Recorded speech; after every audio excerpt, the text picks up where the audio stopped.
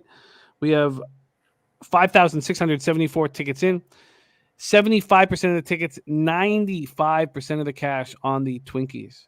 49% of tickets, 55% of cash on the over.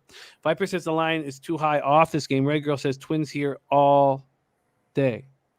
Jake Burns, both the Taint play today and the spreadsheet play today in MLB is on the Angels. Angels as a side for spreadsheet, and Angels team total over for Taint. And we'll get into that here shortly. Jenkins says Tigers are awful on the road. Craig Wood says Twins home team's off a 1-run win in May or April, 62% all time. We have Bo Brisky, and I did, for a little bit go down the Bo Brisky rabbit hole because I'd not heard of him, and I do follow the Tigers a little closer than your average MLB team because I love the city of Detroit.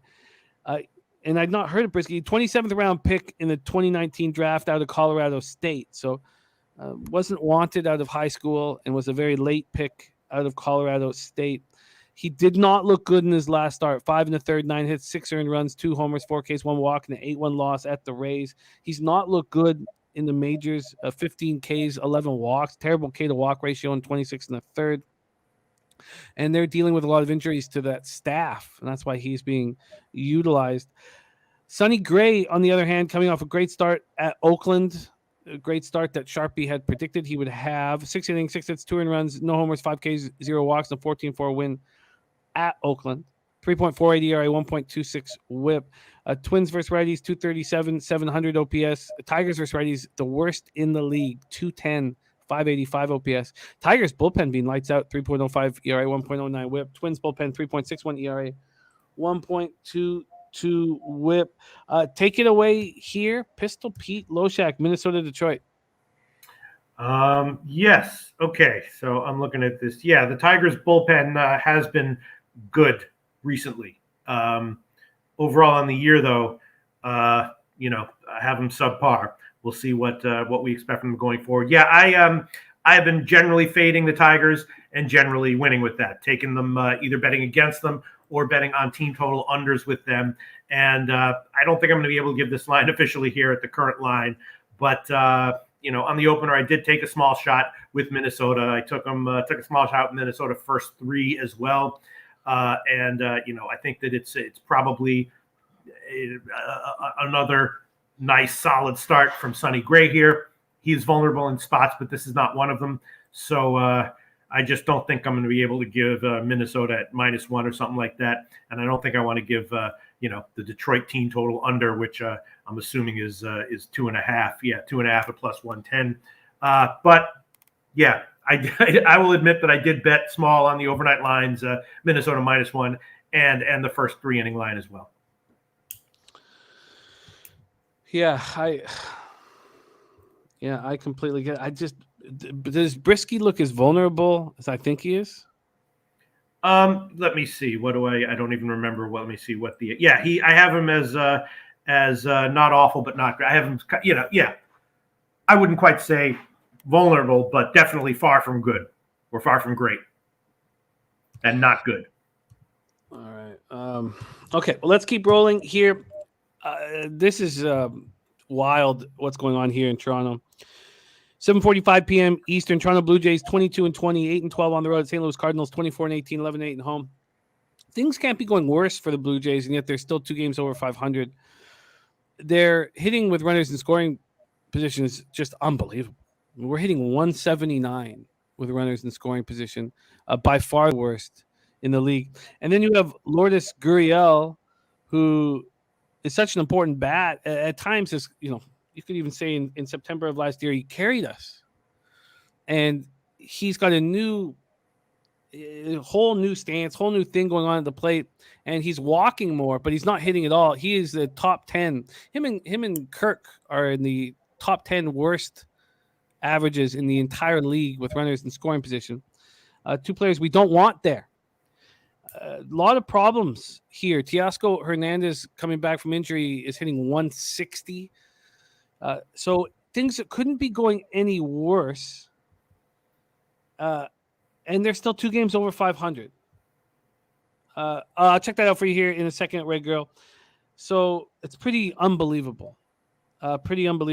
Real Deal Prime says, if the season ended today, Jays would have the worst runners in scoring position average in Major League history.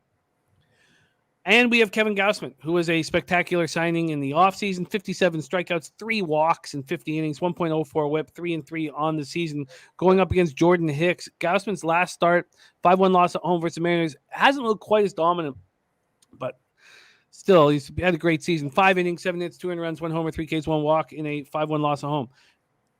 Jordan Hicks, I was very wrong about his opportunity to pitch against Scherzer. Now, Scherzer did get hurt in the game, but it's still it was a 2-2 after the first inning. I thought that it was a chance for him to really step up in a high-profile situation. He did not. 4 innings, 3 hits, 2 earned runs, no homers, 5 Ks, 3 walks. But if you want a chance to step up, you'll have that opportunity against this offense for the Jays that is an absolute mess. And look, I know that Espinal has a 16-game hit streak, but, he's batting second. They've moved Bichette to fourth. This is when Espinal is playing such an important part to your lineup, something is wrong. Hicks has a chance against this Jays team to get right. 230 average, 671 OPS are what the Jays against righties. Shocking numbers. Cards versus righties, 248, 697 OPS. Jays bullpen looks bad. A 4.02 ERA, 1.23 whip. Those of you who had the under last night, my heart broke for you guys. I did. But I also had the Toronto team total under much bigger. Okay. Well, that's nice to hear because that one cash. Cardinals bullpen 3.58 ERA, 1.25 whip. Okay, let's take a look at the weather in St. Louis. 73 Fahrenheit, 8.7 miles per hour, right to left, slightly in. The weather does die out and then gets even more right to left and less in. Then we take a look at this line history here. We have those 2 runs we scored, by the way, too, in that last game when it was 1-1. We made it 3-1. Those were bases loaded walks. So, we're just doing nothing with running scoring position. How could the Jays open up as a -150 favorite? I guess Gausman is that good. They 10-cent move towards the Cardinals. And then from a total perspective, opening up at 7.5 is a pick 'em. There's been a 15-cent move to the under. That happened at 9:03 this morning. And then when we look at cash flow in this spot, we have half line value on the St. Louis Cardinals, 28% of tickets on the Cardinals, 39% cash, and then 48% tickets on the over, 62% cash on the over. Take it away here, Pete. Jays Cardinals. Yeah, I did bet the under when it came out, 7.5. It's moved in that direction now. And I did take a small shot with the St. Louis first 5 team total under as well at 1.5. Gossman, I've gotten burned taking some of those team total unders first 5 1.5s with Gossman recently, but he should be good here. And Hicks, I think the jury's still out with him, but I think he'll probably be a little bit okay here. And as you said, both of the bullpens are underwhelming and suspect. So that's not great for a full game under, but I took it anyway. Under 7.5, I got -110. Now it's down to like 125 or so.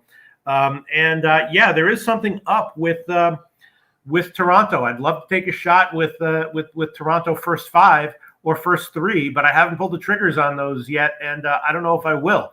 At some point, I think that they're going to be better offensively. They should be, but there's just something weird going on with that team right now, and on the road at St. Louis is not a good get-right spot for a team like that. So I might give an under as an official play here. I bet it 7.5 -110, and I also took a small shot with the St. Louis team total under 1.5. I forgot what line I got. But that's my take on this one. Gausman should be good and reliable, and Hicks probably gives up a few. Might have a significantly better start than we've seen from him recently. More likely, I think he gives up a few, and I'm on the fence about taking Toronto first 5 as well. But I probably won't pull the trigger on that either. I'll wait for the lineups and the line movement and make a decision later, probably. Yeah, I just can't take him as a favorite with the way they're playing, with the way they're hitting. I can't do it. So THC's business says just not laying -145 with the Jays on the road. Piker says Gausman isn't walking anyone. He's a manager's dream right now. Unfortunately, no run support. HD Tube says Toronto overrated. I don't think anyone is overrating them. Everyone thinks that their offense is so abysmal. You might say at the beginning of the year overrated, but this is a team that if they get hot, look out. And they have they had the toughest schedule in the entire league to start out the year. Now they have quite an easy schedule from here on out, and I think there's value on them in the future market. What were you going to say, Pete? I was just going to say that Gausman is, he has kind of a high hard hit percentage for an elite pitcher. So that can make him look vulnerable at times. But the reason he's so awesome is just a strikeout to walk ratio. You know what I mean? I'm looking at strikeout percentages right now, 29% strikeout ratio, 1.5% walk ratio. I mean, that's really hard to do in the major leagues, to strike out a lot of guys and walk no one. And he doesn't. But he does give up hard contact more than you would expect. Yeah, very, very, very frustrating watching these Blue Jays play right now, but Gausman has been unbelievable. Let's move on to 8:10 p.m. Eastern, and you made nothing official here. Yeah, I guess I'll hold off for now. Let's move on to 8:10 p.m. Eastern. We have the Boston Red Sox 19-22, 9-12 on the road. The Chicago White Sox 21-20, 9-10 at home. We're at Guaranteed Rate Field in Chicago, Illinois. Slick Nick Pivetta, Victoria, British Columbia's own Nick Pivetta, looking excellent in his last 3 starts, especially his last one. 9 innings, 2 hits, 1 earned run, a solo shot, 8 Ks, 0 walks, and 5-1 win at home versus Houston. Shout out to our very own Omicron variant, who was heavy on Nick Pivetta in the last start at Houston. Dylan Cease on the other side, 4-1, 3.09 ERA, 1.17 WHIP, 43 2/3, 67 Ks in 43 2/3. Unbelievable. Last start, he went 5 2/3, 7 hits, no earned runs, 9 Ks, 2 walks, and 3-0 win at the Royals. Both pitchers pitching very well. White Sox numbers versus righties getting a little better. 257.08 OPS. White Sox still struggling against righties. 229, 622 OPS. And Red Sox bullpen, 3.84 ERA, 1.16 WHIP. This White Sox bullpen that we thought was going to be so good has not been thus far. 3.94 ERA, 1.33 WHIP. Let's start with the weather in Chicago. 53 Fahrenheit, cold at first pitch, 13.1 miles per hour right to left. Dies down to 11.2, but sticks right to left throughout the game. Then we'll take a look at the line history here. In the Battle of the Sox, we have The White Sox opening up minus 160. They got up to minus 170, back at minus 165 right now. From a totals look, opened up at 8 and is now at 7.5. And then when we go over to the cash flow in the Battle of the Sox, we have, here we go, 5,939 tickets in. 56% of the tickets, 73% of the cash on Cease in the White Sox, 33% of tickets on the under, but 73% of cash on the under. So the under looking promising, and the White Sox, if you follow the market, looking promising. Take it away here. Oh, this is the spot where we have the Say Hey play of the day, and we're talking about his beloved Red Sox. So let's welcome to the show host of the Say Hey play of the day, Mr. Jose Bouquet. How are you, Jose? Doing good. Light back in my life. Feeling great again. I love that. What is your record at this point now of the season? Well, we would first like to shout out the Baltimore Orioles. So I took money line last night, plus 255 against Kermit Cole, and that worked out swimmingly for me. We're up to 159 and 146, up 15 units. So making the climb back. But yeah, shout out to Kermit and the Orioles yesterday for making me money there. That was a nice little hit we had there. Beautiful. Spectacular work, Jose. And who's your guest on today's big show? It's Cab. It's my friend Babby Cab. It's everyone's resident Babby Cab. It's going to be lovely. And, you know, a little teaser here, a mini meetup happening in Austin next month for UFC Austin. I'm going to see Babby Cab in person. Might even see our personal friend Nasty Nate. Who knows? Oh, wow. That's I love the sounds of all of that. All right, let's talk about this spot. How do you plan on getting paid here? Supposedly a lot of Twitter talk on the Red Sox. All the big bets coming in here on the White Sox. And Piker in Boston says red flags on the Red Sox today. Steam is all over the favorite here. Take it away, Jose Bouquet. Red Sox, White Sox. Well, let's talk about some of Jimmy the Bag's favorite gambling, trends, things to like bet on, whatever we're going to call it here. Red Sox 5-game winning streak, changing cities, pitcher coming off, call it a career start, complete game. And then money coming on the White Sox. I mean, these are all White Sox signs. And initially, and I still think I am, this was a White Sox spot for me. So the Red Sox team totals at 3.5 and 3 were really appealing to me. But I think officially I'm moving on team totals for the White Sox at 4 and 4.5 at minus 110 and plus 120. Like I said, I think those two trends are very profitable. You guys talk about them frequently. And this is, in fact, the rematch start. Exact rematch. 3-1 victory for the White Sox. Red Sox blew that game in bullpen, of course. Classic Red Sox there. But Pivetta went 6 innings, 5 hits, no earned runs, 8 Ks, 1 walk. And that's the start that kind of got his shit together. And now he has been phenomenal. And I love Nick Pivetta to death. But I think there will be a regression here. And like the Jimmy the Bag GM says, career year, I'm not going to pay you. 9-inning complete game, I'm not going to bet on you. So I'm going to take the White Sox here.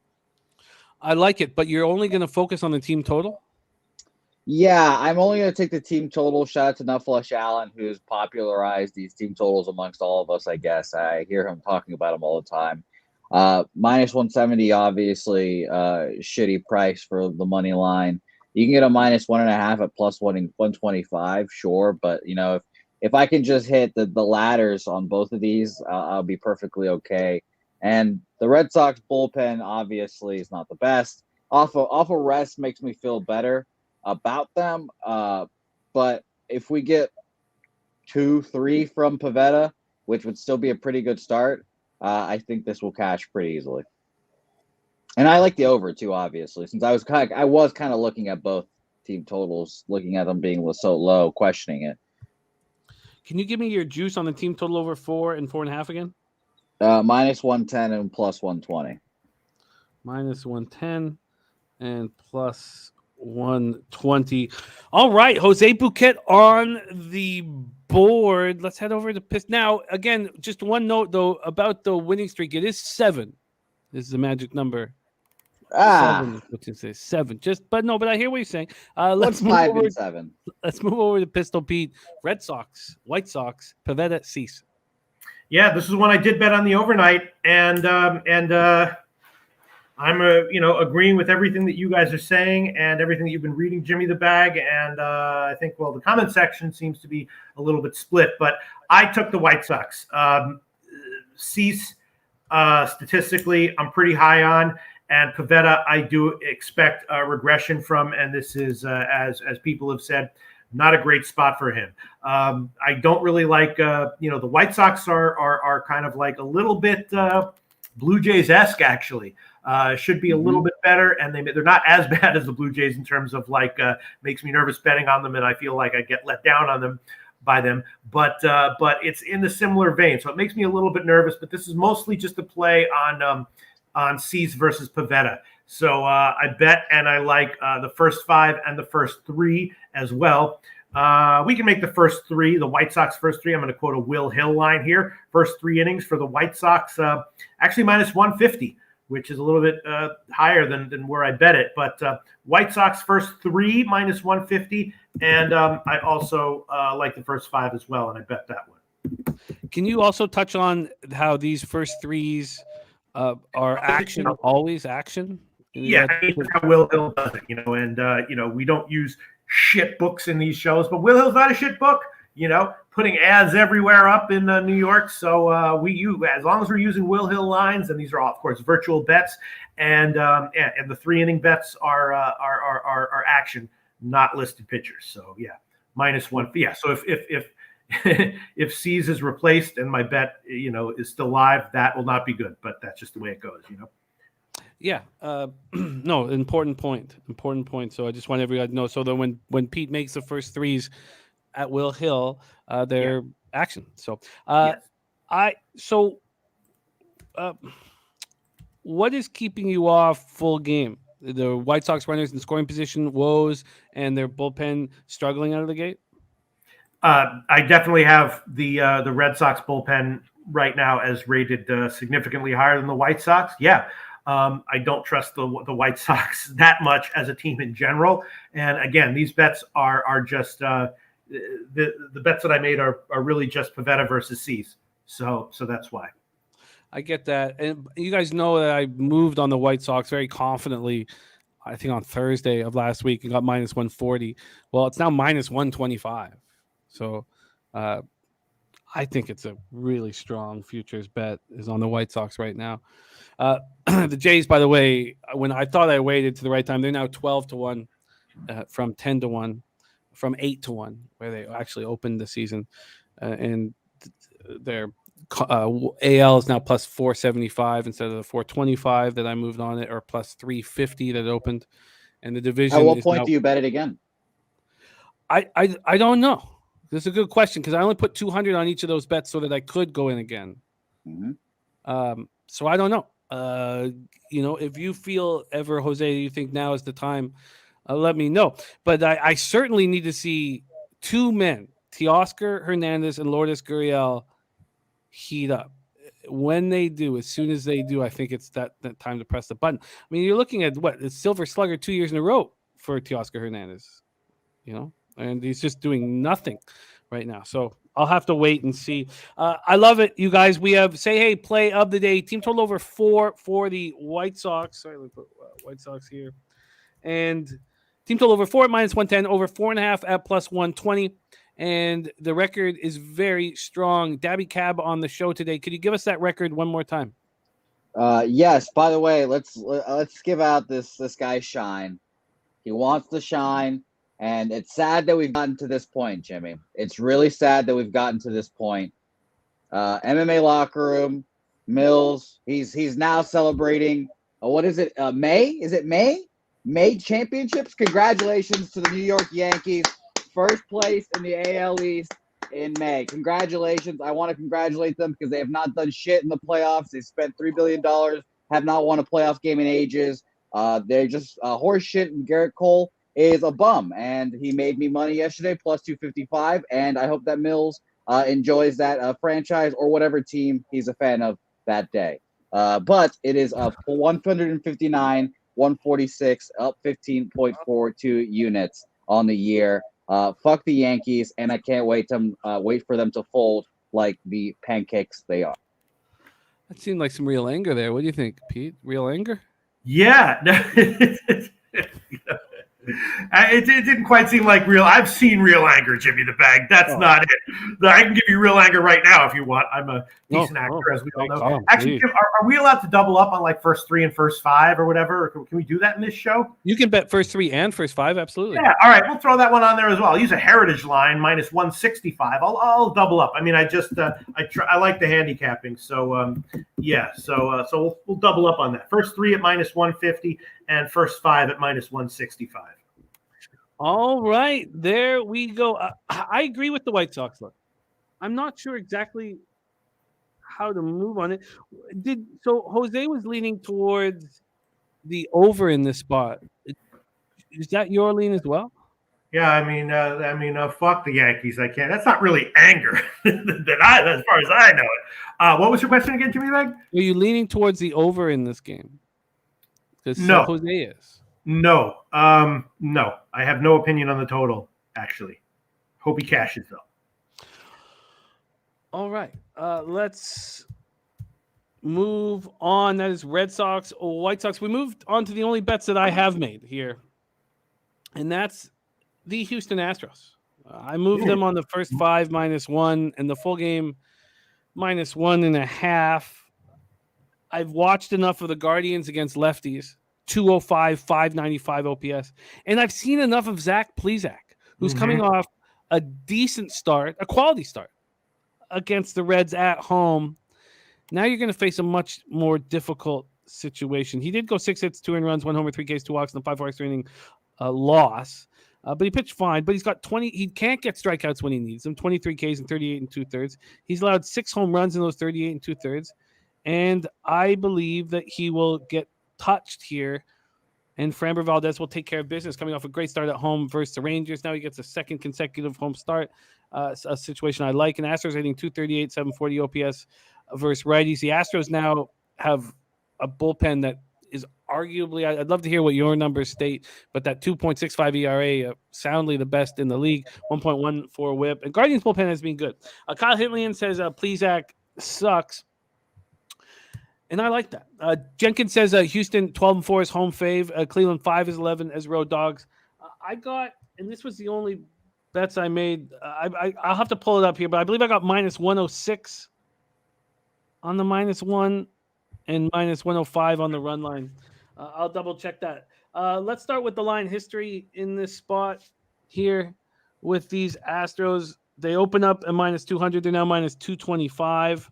The total here opened as a pick'em, and there's now been a 5-cent move towards the over. And when we go over to the cash flow in this spot, just 3,719 tickets in. We don't have the amount of money on the money line yet. So all we know is that 77% of the tickets are on Houston, 64% of the tickets are on the over, and we don't have the cash for either of those. Take it away here, Pete. Guardians, Astros. Yeah, I would agree with you, Jimmy the Bag. When I bet the Astros when this one opened up, again, a little trepidation with that bet because it's such a high line, and Valdez is great, but overachieving a bit, I think. And Plesac is not good, but probably not quite as bad as we've seen from him so far, but still the big edge to Valdez. So I did bet Houston. I took it at minus 1. Nothing huge though. Because Cleveland is a team that is, they're just pretty scrappy. Another thing you didn't mention about Houston is that I have them as very highly rated defensively, which can sometimes be an under the radar factor. But I have them as significantly better than the number 2 team or the number 3 team, the best defensive team in the league statistically. and that does matter. Just wanted to mention that about Houston. So yeah, I bet him, and I'll probably give him officially here. I think it's okay. Makes me nervous because I expect some negative regression from Valdez and maybe some positive, only because Valdez has been so good recently, and I don't think he's that good according to my numbers. And Plesac probably a little bit of positive regression only because he's been so bad on the year so far. But I like Houston here in general for sure. Yeah, and I don't think Framber is as good as he's looked as of late, but I just don't see this Guardians team flipping the switch on him. Very quickly to our man Julian Cesario, we just used the -1 calculator that our man Ron Crawford hooked us up with a couple years ago. It's right there in the chat. I popped it in the chat for you. We're gonna make. Oh, and Matty Ice also has Houston first 5 on his card. Mm-hmm. We'll love seeing that. And also, I'd like to hear what you want to make official. But first, we have a question from Cheshire Cat. It says, "Hey, Jimmy Loshak, when you are capping, how do you leave the total out of your capping?" He says, I think of the totals and sides first. Is it a strategy to leave out the total when capping? Oh, no, I don't leave it out when capping. It's just a lot of the time I'm either like the line is dead on or I'm like, I have no friggin' clue. So then I pass. But no, it's not left out at all. Absolutely not. It is true, though, that just because of the way baseball goes with the starters and the relievers and this and that, the bullpens, that, I tend to make more, team total bets or first half bets on totals than full game total bets. But I make some for sure. Again, I bet the under in the Toronto game yesterday, which was a loser. But again, my team total under on Toronto was much bigger than the full game. And today I bet St. Louis, Toronto under 7.5 as well. A fairly decent sized bet on that one. So I definitely bet totals, full game totals for sure. Oh yeah, no, I see you do it all the time. And what did you want to make official here, Pete? We'll go with Houston -1, -158. All right, we'll take it. What the hell? All right, you are locked in. Astros -1 at -158. There we go. And you didn't make that under official here in the Blue Jays Cards game. No, I did not. And it was because of that 15-cent move? That partially, and also just, totals. There's a lot of volatility, uncertainty in totals in MLB right now, and I have no problem betting into that. But I have a big problem giving that shit publicly and putting it on an official record. So, makes me nervous, especially with the bullpens involved, Yeah, no, I absolutely get it. Okay, we have 3. Oh, excuse me. Oh, God, we still have 5 games left. Okay, before we get into NBA, I'd like to have that in 19 minutes. Sammy Comer, absolutely. Look, Sammy, and thank you for asking, but this says, do you mind if I share the calculator link with a couple of my followers? Absolutely, Sammy. This is all about us working together to get better, to find better angles and edges, and absolutely. Thank you for asking, but please send it out. And thank you to Ron Crawford for hooking us up with it in the first place. We move on to a special game. The Texas Rangers, 18-22, 8-10 on the road at Los Angeles Angels, 26-17, 14-8 at home. And we have arrived at not only Ron Crawford's spreadsheet play of the day,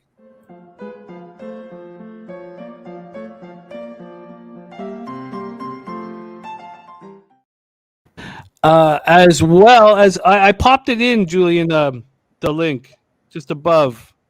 Did everybody see it? Let me know if they missed it because I popped the link just above. I'll pop it in again if I need to.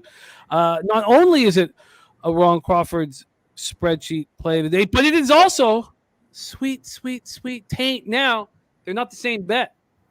Ron Crawford's spreadsheet play of the day is on the Angels as a side. Taint play of the day is the Angels team total over 4.5 at +100.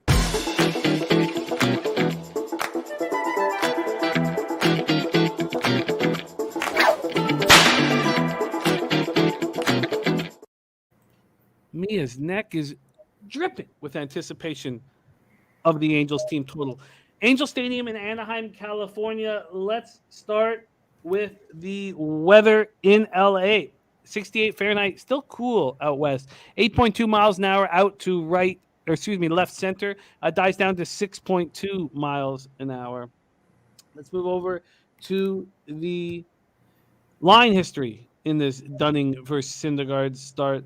The Angels opened up at minus 170. They got down to minus 155 at 8:25 a.m., but came back to minus 160. So still a 10-cent move towards the Texas Rangers. Let's talk about this total. Opened up as a pick'em. There was a 15-cent move to the over at 9:12 a.m., but we've just seen 10-cent buyback. Actually, not just, but 2 hours and a half ago. So it's now just 5-cent move to the over from the opener. And then let's take a look at the cash flow in this spot. We have half line value. So I told you guys the two spots that Sports Insights gave full line value was the Washington Nationals and the Miami Marlins. The two spots where there's half line value is the Texas Rangers and the St. Louis Cardinals. In this Ranger spot, we have just 17% of the tickets on them, but 33% of the cash, 60% of tickets on the over, but 50-50 with the cash. Dane Dunning coming off a 6-5 extra inning win at home versus these very Angels. Quality start, 6 innings, 3 hits, 2 earned runs, both solo shots, 6 Ks, 3 walks. 3.92 ERA, 1.21 whip on the season, 43 strikeouts and 43 2/3. Then Noah Syndergaard coming off getting destroyed by these very Rangers at Texas. He only made it through 2 1/3, allowed 4 hits, 6 runs, only 4 of which were earned, 1 strikeout and 2 walks, no homers. Had a very good season up until that start. Rangers hitting just 221, 623 OPS versus righties. Angels hitting righties hard, 244, 751 OPS. And the Rangers bullpen, 3.70 ERA, 1.28 whip. Angels bullpen, 3.73 ERA, 1.10 whip. Pistol Pete, take it away. Rangers, Angels, do you side with Taint and Spreadsheet? Yeah, what is he like? He likes the Angels here, huh? What Spreadsheets on the Angels, money line, Taint is on the Angels team total over. Well, I've admitted this once before. I'll admit it again here. That last start by Syndergaard, I was all over the Angels in that one. And I think first 3 and first 5, I don't even remember. They put up 3 runs in the top of the first. I was like, man, is it possible I'm even smarter than I thought I was? And then, of course, Syndergaard comes in, gets absolutely shelled. Syndergaard, I think going forward is probably going to be overvalued. I don't know if we're going to see how much positive regression we'll see coming from him. There's some, spin rates and numbers that are just making me a little bit nervous. And with the Angels, I think this guy Ward is out, right? He's injured. He was not in last game, and he's been arguably their best player. To date, maybe even more so than Trout. I mean, he's just been great. So with him out of the lineup, that makes me nervous. Dunning, again, facing the Angels' second start in a row, and he's okay. So I'm just going to pass on this one. If Ward's in, maybe I take a shot with the Angels. I understand why people like the Angels. Lineup-wise, obviously, they're a way better team, although with Ward out, it's a lot closer. So it's just going to – I hope you guys cash. I hope everyone who bets on the Angels cashes, and everyone who bets on Cindy cashes. I'm going to pass on this one. Yeah, this game does make me a little uncomfortable. Seeing that Taint expects Dunning to get hit and these Angels to bounce back here after the Rangers took care of business against them is very interesting. And seeing Ron Crawford on as well. I'm going to spend a little bit more time on this spot. Real Deal Prime says Angels win here. So a lot of confidence here on these Angels. Wine Time Sports says Angels money line minus 160. Said they got swept by these guys last series. Official play from Wine Time. Says Syndergaard, big bounce back game. Big bounce back. On Anders Larson on the other side, Rangers money line sprinkle. Cheshire Cat says he's going with the Rangers team total over. And Reginald Luker also on the Rangers. So a lot to talk about in this game and a lot for me to think about seeing both Taint and Spreadsheet on it, but no move for me either. Let's go on to 9:40 p.m. Eastern. Kansas City Royals 14-27, 6-12 on the road at the Arizona Diamondbacks 22-22, 11-11 at home at Chase Field in Phoenix, Arizona. We have Jonathan Heasley on the bump, 25-year-old 13th round pick out of Oklahoma State in the 2018 draft. Not a really highly thought of prospect. His last start was okay. 5 innings, 4 hits, 3 earned runs, 1 K, 3 walks, and a 3-0 loss at home to the White Sox. Going up against Zach Allen, who's been great all year long. 1.14 ERA, 0.71 whip, 39 Ks and 39 1/3 allowed, just 1 home run. Coming off a 3-1 win at the Cubs. And that was a spot where we cashed that first 5 under 4.5, despite the 10 to 12 mile per hour wind out. But we were pretty fortunate. Gallen got out of a loaded bases situation for us to cash it. 5 innings, 2 hits, 1 earned run, 4 Ks, 3 walks, and that 3-1 win at the Cubs. Royals hitting just 233, 655 OPS versus righties. Diamondbacks 217, 692 OPS versus righties. Those power numbers against righties are improving. Both bullpens have been very poor here. Let's talk about this line history in the Royals game and the weather and all that good stuff. So first we'll go over to Arizona and find out if this roof is open. Let me just check that out right now. It's going to be closed, Jim. It'll be closed for sure. Perfect. Thank you for that. Then we don't need to worry about the weather. The Diamondbacks open up at minus 185. They've taken 25 cents of movement. They're now minus 210 at Bet365. The total has not moved. 8.5 minus 115 to the under. And when we go over to the cash flow in this spot, there it is. 5,989 tickets in. You have 82% of the tickets and 90% of the cash on the Diamondbacks. 52% of the tickets, 58% cash on the under. Take it away, Pistol Pete. Do you agree with this big market move towards Arizona?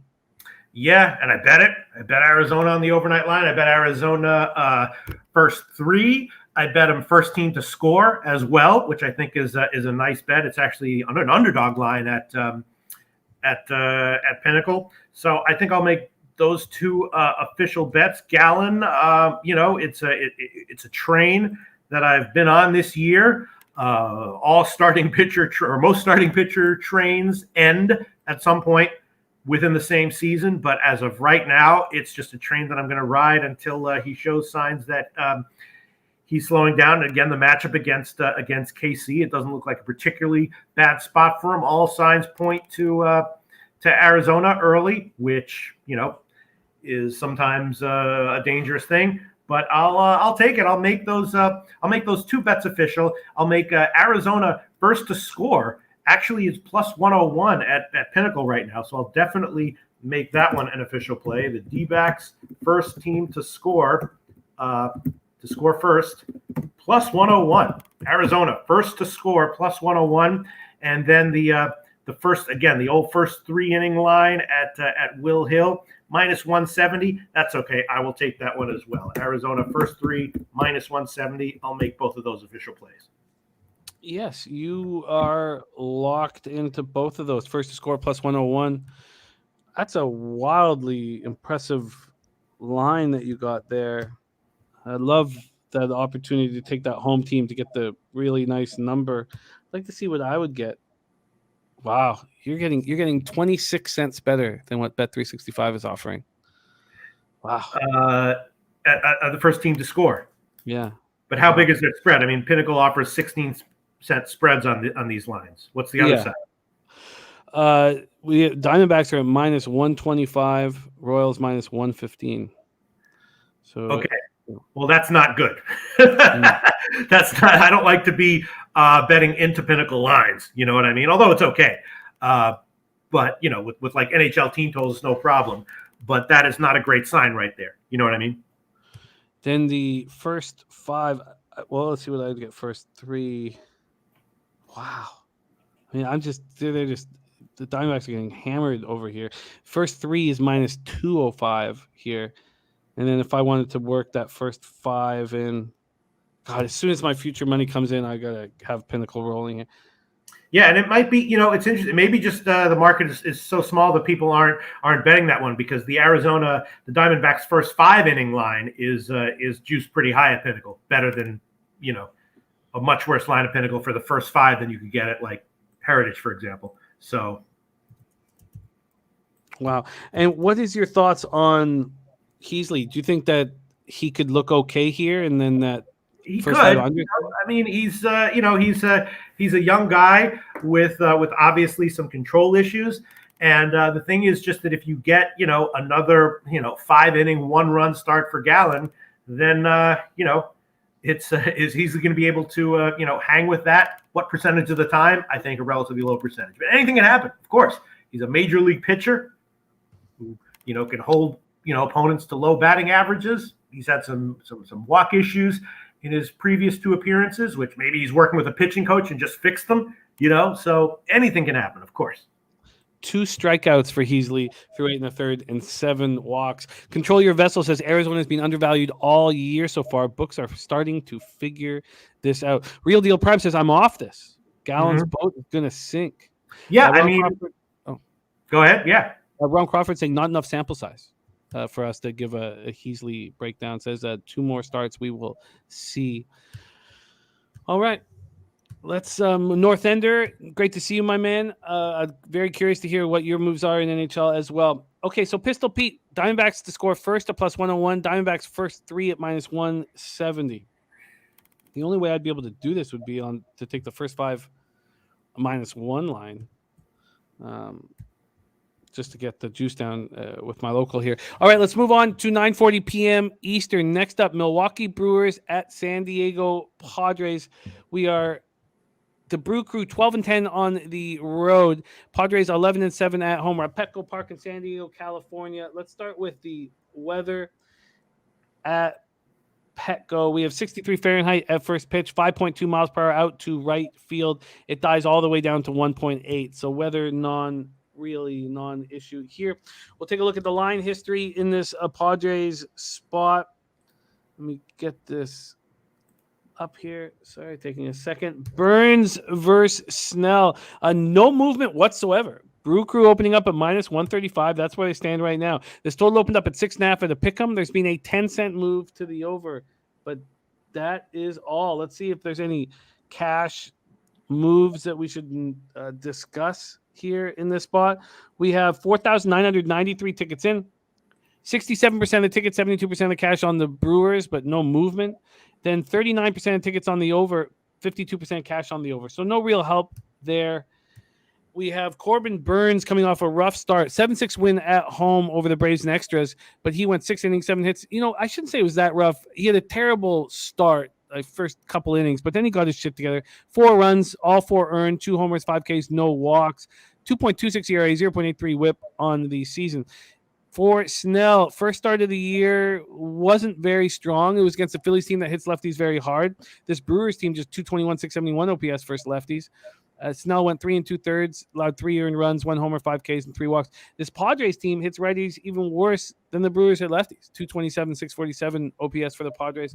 Both bullpens have been decent. The Padres bullpen has been quickly improving, and the Brewers bullpen's been a little worse than we expected.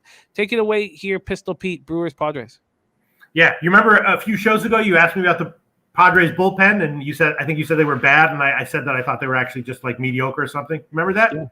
Yeah. You're absolutely right. This is an interesting and tough game. Corbin Burns is actually kind of similar to Gossman, right? He actually gives up a decent amount of hard hits, but it's just his strikeout and walk percentages are just vicious, 31.5% strikeout ratio versus 4.1% walk ratio against major league hitters. That is just really friggin' impressive. But he does give up a relatively high percentage of hard hits, which is noteworthy. And Snell, his first start, didn't look that good, but he didn't give up a lot of hard contact. So it's a little tough to figure out what to expect from Snell here. And also Hunter Renfroe is, I believe, going to be out for this one for Milwaukee, so that's not good. So it's tempting to take a shot with Burns, with Milwaukee first 5 or first 3 or something like that at a relatively low line, in light of how awesome Burns legitimately is, and in light of how Snell's first start went. But it's again, Renfroe out, not good. Snell maybe will be a lot better here after his first start, so I think I'm going to pass. Officially, I will admit that I bet already the Milwaukee first 3 line, but I now feel like maybe I did that a little hastily. Do you have interest in that first 5 under? First 5 under? Yeah. No, because it's probably very low, and Snell might still get hit. There's just question marks surrounding him. And Burns, as we said, it's he's excellent, but not quite, lights out where he's an automatic, first 5 under play. Yeah, he leaves a couple of those sliders out over the plate. All right, let's move on to 9:40 p.m. Eastern. 2 games left before we have NBA. Oakland Athletics 17-27, 11-13 on the road at the Seattle Mariners 18-25, 10-7 at home. We're at T-Mobile Park in Seattle, Washington. We have it's still not warm out west, so 55 Fahrenheit, 7.9 miles per hour out to left center. If the roof is open, it might be a little too cold for that. I'm not sure exactly if they will have the roof open. I don't know if anybody else knows. I should get that ballpark app. I'll have that going soon. I meant to get that rolling for today's show. Let's go to the line history in this Mariners spot. Caprillion versus Kirby. We have the Mariners opening up at minus 145. They got up to minus 165 and then went back to minus 145. That was at 3 a.m. Then they've come back to minus 165 once again. From a totals perspective, sorry, it's taking a second. Oh, here we go. They opened up at 7.5. They dropped to 7 last night, and then at 7:30 in the morning, back to 7.5. But it is juiced minus 125 to the under. Take a look at the cash flow in this Mariners A's spot. We have 81% of the tickets on the Mariners and 89% of the cash. Then 27% of tickets and 55% cash on the under. Caprillion is sort of tricky. I don't trust him outside of Oakland Coliseum. And Kirby, a highly thought of prospect, got crushed at the Red Sox last out, but has shown signs of being good. The A's versus righties 202, 570 OPS. That should be a nice opportunity for Kirby to have a nice start here. Much easier than it was at Fenway. Mariners versus righties 242, 696 OPS. The A's bullpen's been quite good. 3.40 ERA, 1.30 whip. Mariners bullpen been poor all year. 4.31 ERA, 1.26 whip. Take it away here, Pistol Pete. A's Mariners. Yeah, I did bet the Mariners early on this one. Fireside here says Mariners at minus 170 seems laughable in any situation. I know the A's can't win in Seattle. The Mariners are dookie this season, and I think that dookie is a bit of a strong word. That is an unjustifiable label to put on the Mariners right now. They're having some issues.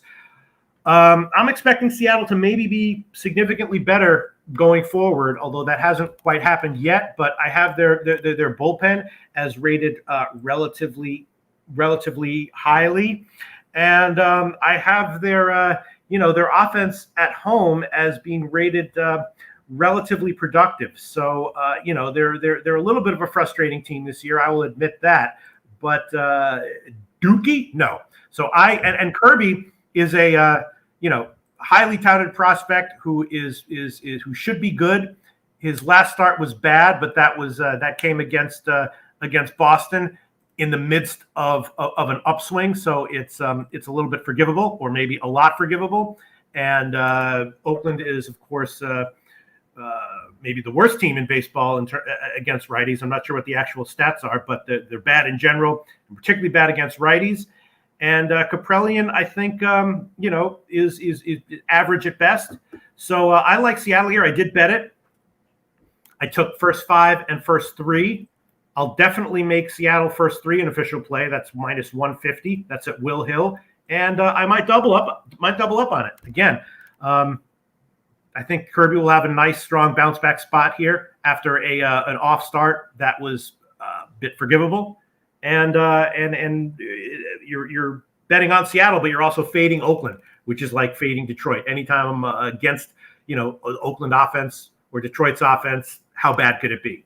So that's what I'm going to do. Seattle first 3 minus 150. That's the start, and I might double or even triple up on it. Interesting. Control Your Vessel say I'm liking the under here. Caprillion's been solid the last 2 starts. Last start, 5 1/3, 4 hits, 2 earned runs, solo shot, 6 Ks, 1 walk, and a 5-2 win at home versus the Twins. I've always been concerned with Caprillion when he left the confines of Oakland Coliseum. But I can understand that look, and I can understand you wanting to back the Mariners here with how bad the A's are versus righties and expecting Kirby to be better. It's more a play on Kirby than anything else, even than a fade of Oakland. But yeah, and the Mariners just aren't hitting. I mean, we expected the offseason. Well, I wouldn't say but there was an expectation that the offseason acquisitions would really help this team that looked so good at the end of last year. Ugh. They might have a few guys in. I think they signed Justin Upton, and that's it is what it is. And I think they Kyle Lewis is back, right? Our guy Rob Free says both teams are Dookie. Pistol Pete says he don't bet Dookie. Oakland, yes, that I will give you. Seattle, they have a good bullpen, I think, in my opinion, my rating. I have interest in a bounce back start from Kirby and the Mariners early, and maybe not just early if you do like their numbers. Okay. Yeah, I would not be opposed to first 3, first 5, and full game on Seattle. And in fact, let's double up. I'll add on the first 5 as well. How about that, Jimmy the Bag? I'll add on first 5 as well. You can read a comment or two while I do a little 10-second line shopping here, and I'll tell you what I find. Okay. Real Deal Prime says I can't bet this. Maxwell liking Rob Free's slogan. And Lance LaRose liking the under early, the over late. Fireside's on the A's run line. Okay, I'm seeing minus 155 at Heritage, actually up to into the 160s at Pinnacle. So some money's coming in on Seattle first 5 at Pinnacle. But I'll take the Heritage line minus 155. So I got the first 3 at minus 150, and then the first 5 at minus 155. All right, you are locked in. Let's move on to the next spot, the final spot on the board before we get into NBA. That's the New York Mets, 29-15, 16-7 on the road at San Francisco Giants, 22-19, 11-11 at home.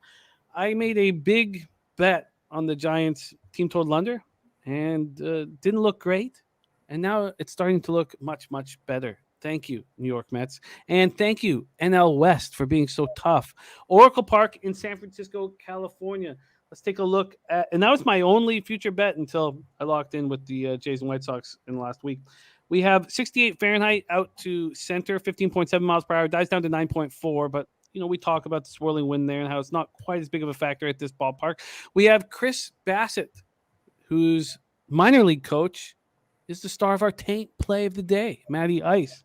Chris Bassett, 4-2, 2.77 ERA, 1.09 whip, 48 2/3, 49 Ks, 13 walks, 6 home runs.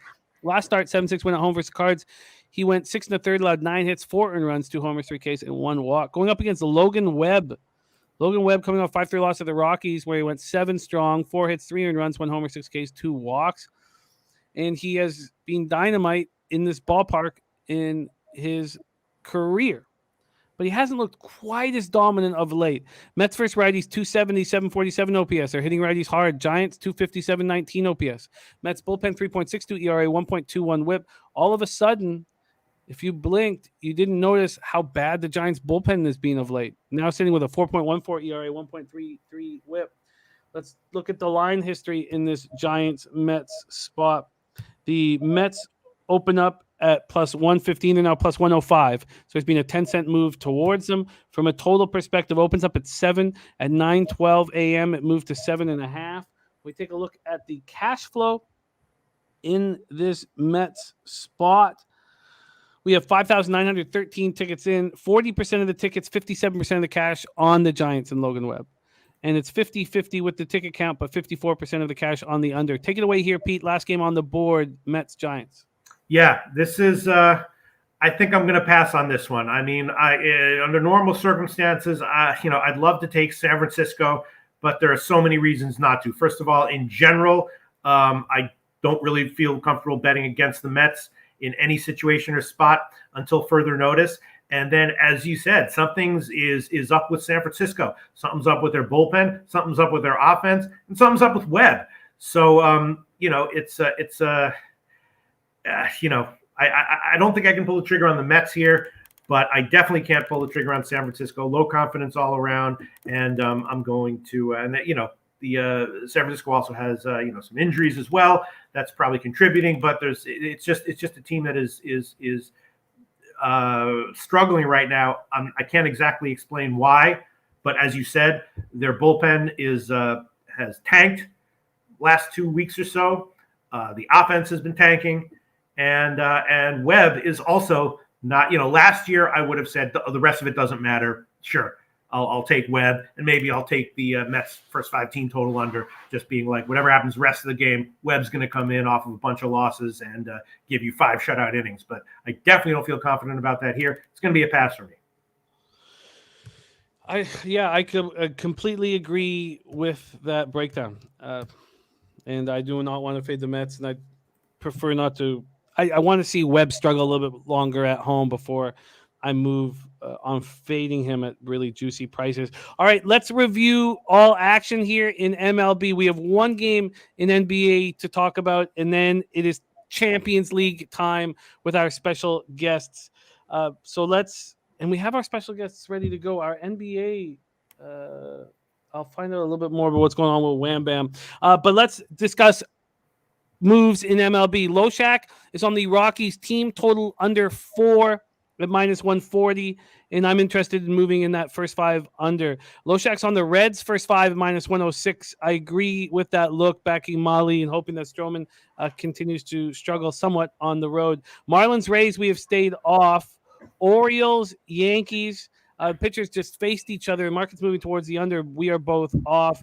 Fap win, by the way, has moved on a Australian horse race here, and it's House Spouse, and it's actually race 6, not race 8, over at Sale in Australia.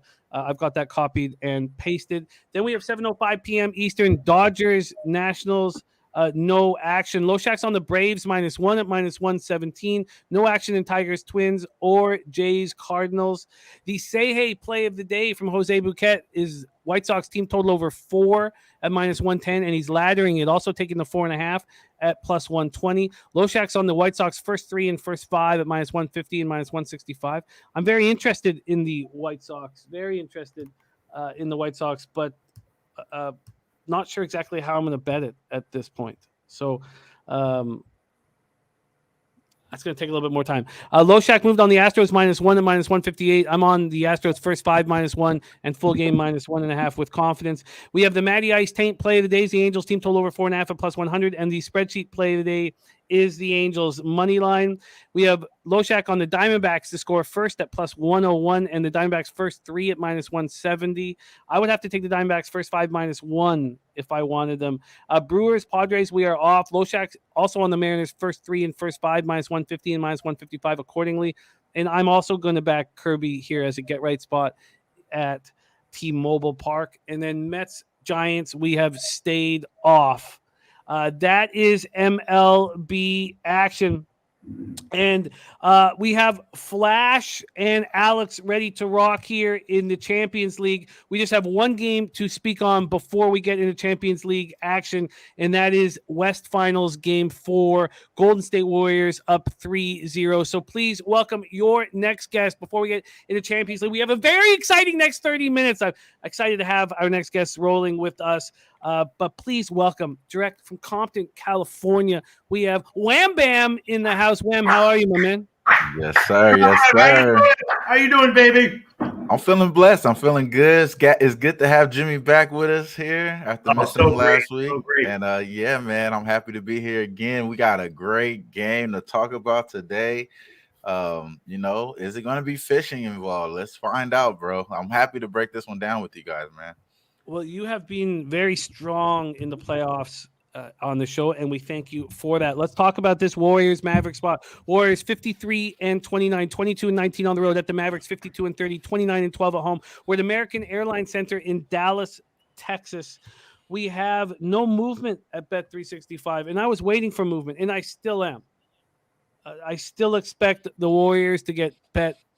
I still think that you can get better than a pick 'em. It's still -1 at Bet365, and there's been a 5-cent move to the Warriors money line, but that was at 8.18 yesterday. 8.18 yesterday.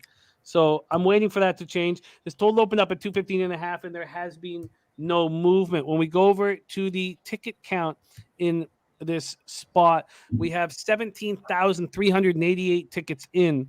47% of the tickets, 43% of the cash on the Dallas Mavericks. And then 47% of the tickets, 78% of cash on the under. We already had Jay Peasy give us the under. Dennis Garcia says Dallas wins tonight. And I have let go of my Dallas futures. I let go is not the right. I've let go on the opportunity to win them. But I will bet Dallas tonight. Warriors have been controlling everything so far in the series, pace especially. They played the regular season 98.74 possessions a game, the playoffs at 98.93 possessions a game, and they have sped up the slowest team in the NBA playoffs, the Mavericks, to 95.67 possessions a game. Viper saying Mavs first quarter, Warriors full game first half under, and full game under. And HD Tube says keep hoping Dallas like you all been. Look, I didn't bet Dallas in game 3. But I did bet Dallas on the money line in Game 7 against the Suns, HD2. But whose spot were you on there when I cashed it plus 235? I've been making money on the Mavericks all season long. And I hope, just like you hope more people will stay on the Mavs, I hope you and more people, we know the public's going to be all over the Warriors. And I have no problem going toe-to-toe in this game, final game. We've seen what the Mavericks have done in closeout spots. They haven't been very good. They were up 3-0 against Denver and let Denver take care of business. I think that if Bullock and Kleba go 0 for 12 from threes, the Mavericks are going to lose. Obviously, the Mavericks need everybody to step up. Dinwiddie has to step up. He has. Brunson needs to step up. He has. It's just Bullock and Kleba who haven't. And look, Wiggins has looked very good in this series. We're all happy for him. HD Tube says, bro, you all need to stop betting Dallas. Why, HD Tube? It's paid my rent betting Dallas. How have you paid your rent? If you want a little extra cash, I'll stop by and drop my balls into your mouth. Let's move over to Wham Bam and Pistol Pete Loshak. Pete, Warriors, Mavericks. Who you like here? I mean, I'll just give the obvious 5-second handicapping analysis that everyone is thinking, is the NBA going to let Dallas get swept? Or would they rather have a game 5 and Golden State gets to close out the series at home? You got to take Dallas here, right? I don't know if you got to take them, but to make it think, for HD2 to laugh at people betting Dallas, how much money have we made off of Dallas in the playoffs? Right. We've made a fucking ton. I make most of my money in the NBA playoffs off of, expected fixed games. And, come on. This is, people are like, well, is the game played on the court or in the spreadsheets? And that's a huge debate that everyone has. In the NBA playoffs, it's played in the front office and the heads of the referees, right? And so, of course, this is a Dallas spot, right? That means 100% that they're going to win. Probably not. There's no way they'll let Dallas get swept, right? Well, let's hear what our NBA expert Wham Bam has to say about this spot. Take it away, Wham. Yeah, man. You said it, bro. We've been doing real good on these shows. So why change now? Keep what's been working for me. And what's been working for me is when things look like they should be fixed, they normally are fixed. They normally are fixed. And I'm not going to lie. I see it clear. This is a clear Dallas spot. Come on. Max Kleba been trash this whole series. Really hasn't been able to do anything. Hasn't really been able to get to the boards either. Haven't been able to, out rebound these guys.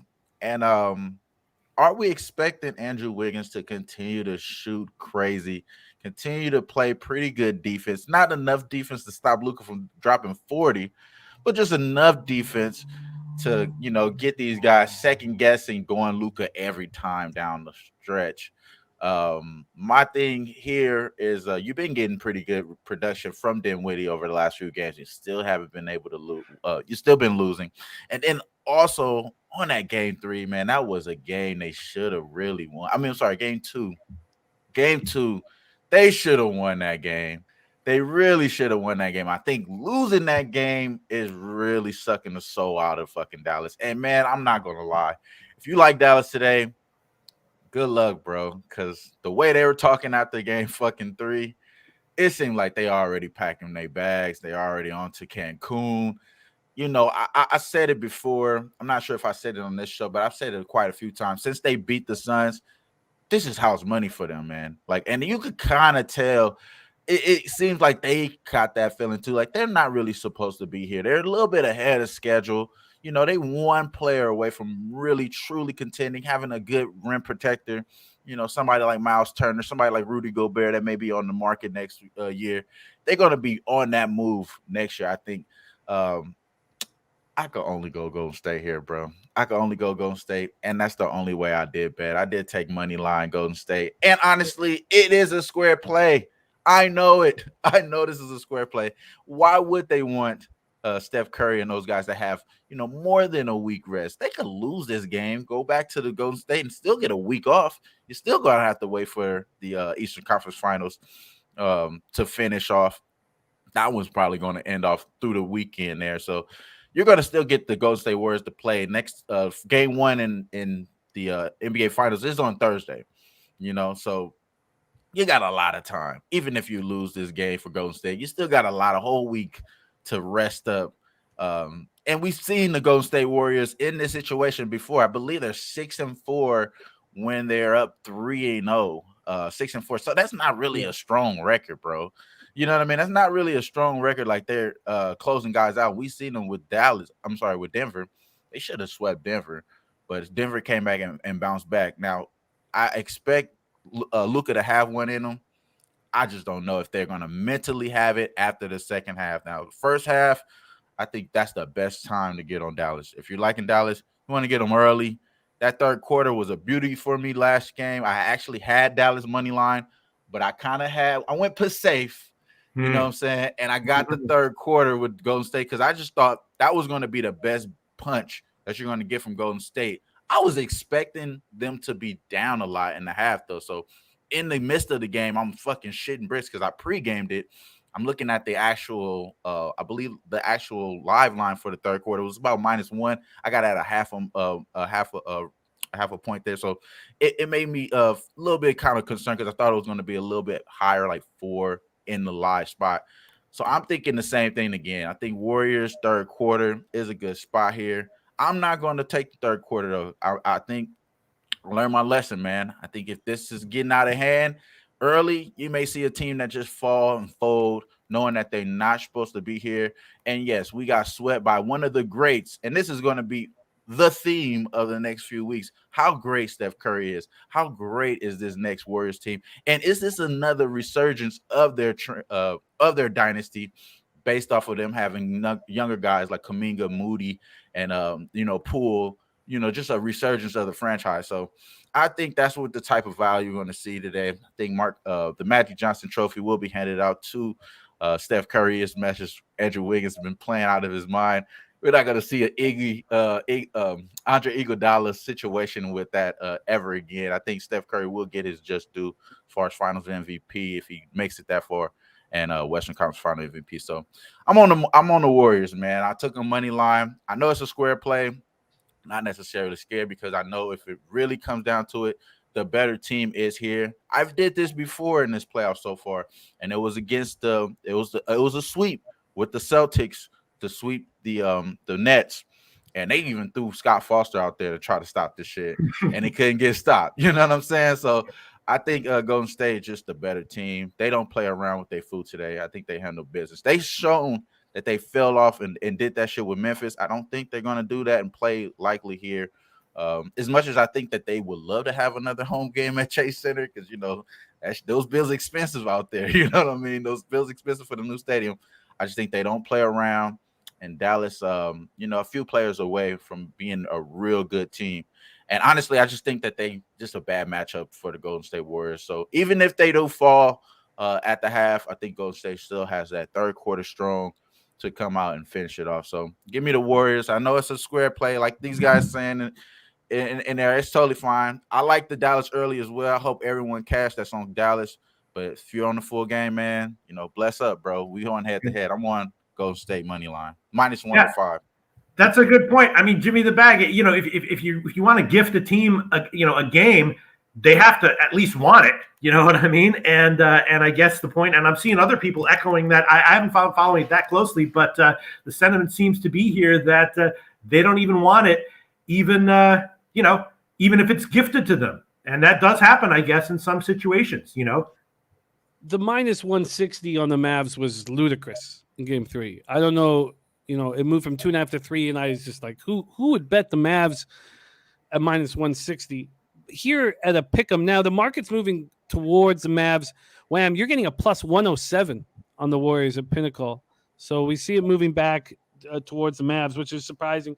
Look, everything that you've said right now is bang on. They've completely dominated third quarters, especially in the series, but all year. They've outscored Dallas 89-58 in the third quarter. They've shot 53% in the third quarter, while the Mavericks have shot 36.8%.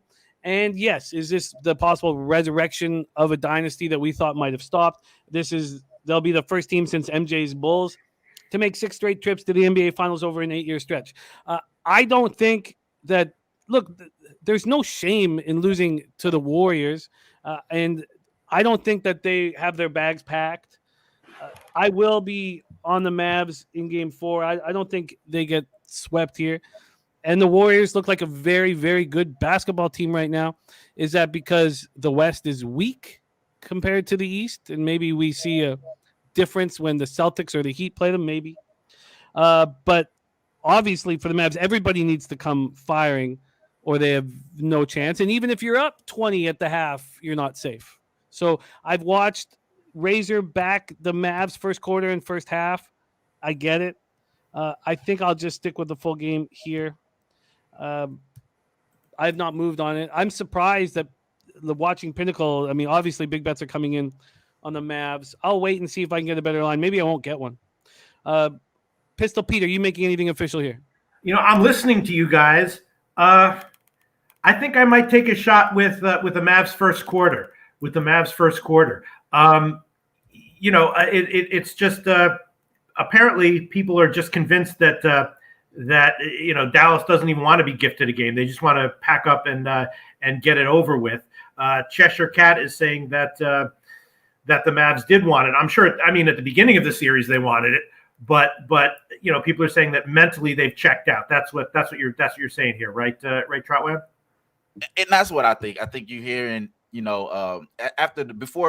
before Game 7, you heard Giannis saying, well, we don't have Middleton, or he started giving out excuses and stuff like that.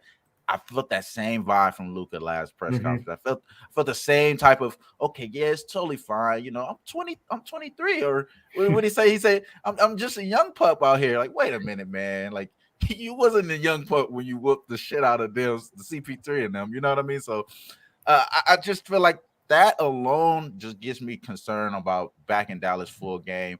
And I believe if you get a laser focused Golden State Warriors, not the one that was in the Memphis Grizzlies, you're going to see them take care of business and go back home without having to play a game. So I really believe that you guys are right. You're going to win those early spots. Just really concerned about the second half, and can they continue to hold it down, knowing that even if they do go to Golden State, they're going to possibly lose that game for sure. So I don't expect them to be able to do something that the histories in the NBA had never been done. So I really like the Mavericks for the future, but just not in this game, man. I really hate to be headed up with my boy. I ain't gonna lie, but I also wanted to add as well. Last game, I did hop on. I had Kevin Looney and I had Andrew Wiggins. Both player props cash for me, and having that Dallas money line really, it really ruined a great night. But I was able to kind of absorb a lot of that with the props there. So out of those two, I'm going back to the well with Looney, because the adjustments aren't going to be down low. They're going to have to be stopping these guys from shooting threes. So those looks that he's been getting inside the paint is going to still be open. He's going to have those putbacks that he's been having. So I'm going to take Kevon Looney over 7.5 points. I believe it's at minus 120 still. Let me double check here before I give you guys a stale line there. But I got it at minus 120. I think that he just continues to, get to at least 10 points, 8 to 10 points. That's all we need in this game. And I believe he's still, it shows that he's just crazy on the boards. They have to do something on the boards Dallas has. That's my main concern. They have to do something on the boards. They have to have those guys attacking, crashing the boards like they were doing the rounds before. The difference here is that those guys are doing the same thing as well. And then plus they're getting kind of outworked. They're getting tired. after running around with all those screens and a lot of ball movement that you see with Golden State. So I think that's still going to be there in effect. And Kevin Looney should go over that 7.5 points there. And I'm still trying to confirm and see if I could get it at minus 120 right now. But that's where I got it at minus 120. I think you may be getting a little bit worse than that, maybe minus 130 or something around there. But I'm going to confirm that right now. But that's another official play that I'm going to add is Kevin Looney over 7.5 points. Man, a lot of back and forth in the comment section. Lamont Williams, my max bet, Golden State money line, but a decent amount of people taking Dallas first quarter. And you know what, Jimmy the Bag, you can throw that on there for me. I just bet it as we were talking. First quarter minus 120. Just pick them. First quarter, pick them minus 120. Mavericks. We found you at Bookmaker a minus 103. That's minus one though. Oh, you're right. Money line. Pick them minus 120. Okay, minus 120. And our guy, Wham Bam, on Warriors, plus 107. Kevon Looney over 7.5 points, minus 120. Look, obviously, 18-1 and 33-1. I only had $200 on each of them. Was unable to hedge with the Warriors, such a big favorite. Right. A little frustrated, to see this spot here when, you have dreams of at least hedging when you have a 10K possibility. So clearly I'm a little frustrated, HD Tube, and obviously everybody saw my frustration. But you know what will take away my frustration? You know who's about to come on, Wham Bam? Flash and Alex from the old days. Right? From the old days. Wham, spectacular work. Keep up the great work, man. Great work through the playoffs. Wham's on the Warriors and Kevon Looney. Loshak's on the Mavs first quarter. And I don't know what the fuck I'm going to do now. Just fucking pissed off now. So, But, hey, Avalanche and Lightning futures. Let's just think about that. So I don't. Hey, shout out to the Lightning last night, man. In regulation. Beautiful thing. Yeah, beautiful. Very, very nice. Wham Bam, we love you. Follow Wham on Twitter at Trot Wam. You can see him here every Tuesday on Loshak in the Bag. Much love, Wham Bam. Get that cash, and we'll talk soon. Any last words for the Capper Sport in the show? Yeah, man, I appreciate you guys for allowing us to have this safe space, the most safest space in gambling community here. Appreciate you guys, man. Shout out to Lil Shaq in the Bag. You already know, man. Shout out to you. No one I would rather be in a safe space with handicapping than Jimmy the Bag and Trot Wam. He's a good man. He's a good man. All right. We've focused on North America for too long on this show. And maybe this will get us even more excited for Qatar World Cup. That's in November in Canada.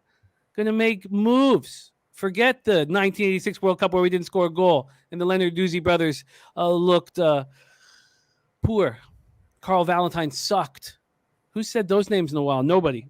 But there's some excitement in North America now, especially up here with how Team Canada's been. And it is Champions League on Saturday, and we have just the guys for you. We're going worldwide here, direct from Costa Rica and Romania, respectively. Please welcome to the show Flash and Alex. What up, fellas? Hell yeah.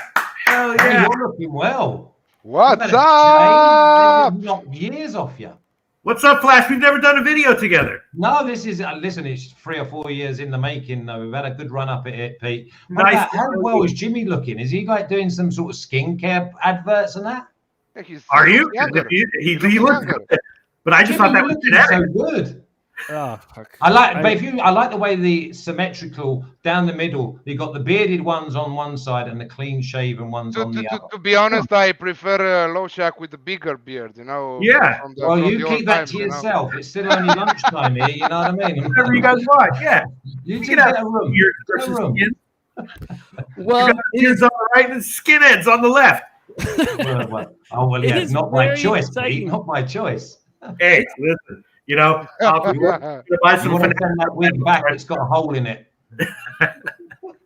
It's very exciting to have you guys on the show. We have missed you both, and we have a giant game on Saturday that will take a ton of money. Liverpool, Real Madrid.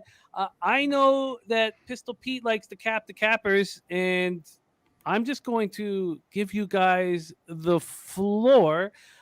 Flash, why don't you set a table for us?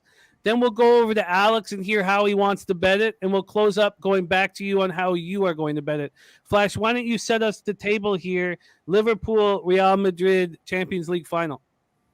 First of all, yeah, it's in Paris. It's a one-off game. You got Real Madrid around plus 265, Liverpool plus 100, and the draw over 90 minutes is at around plus 265. It's all shop around. You'll probably get around plus 270. If you think it's going all the way to penalties, you can get plus 1100. So basically, you bet them both and just relax. I'm not so sure that's going to happen, but there's plenty value. If you fancy Liverpool, you're going to get plus money. You fancy the draw, plus money. And if you fancy Real Madrid, you're going to get plus money. There's not a lot to choose between these two. Wow. Interesting. So plus money options everywhere. Alex, I've missed you dearly. Just the sound of your voice. It used to scare children. I remember that. Now it brings me great peace to hear your voice, Alex. How are you making money in the Champions League final? What's your plan of attack?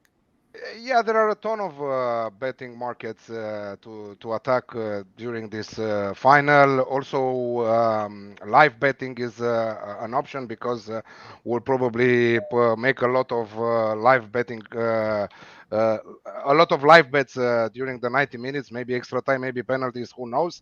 There are a ton of props also for anytime goal scorer, for corners, for goals also. The Alex Classic is also in action, both teams to score and the over 2.5 goals at plus 105 or plus 110 right now with the best odds that you can find on the market.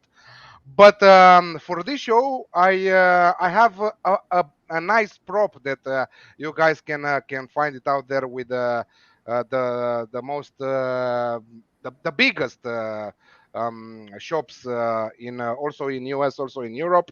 I have the player of the Champions League, which is obviously Karim Benzema, who scored in almost every game, who is the hero of Los Blancos right now.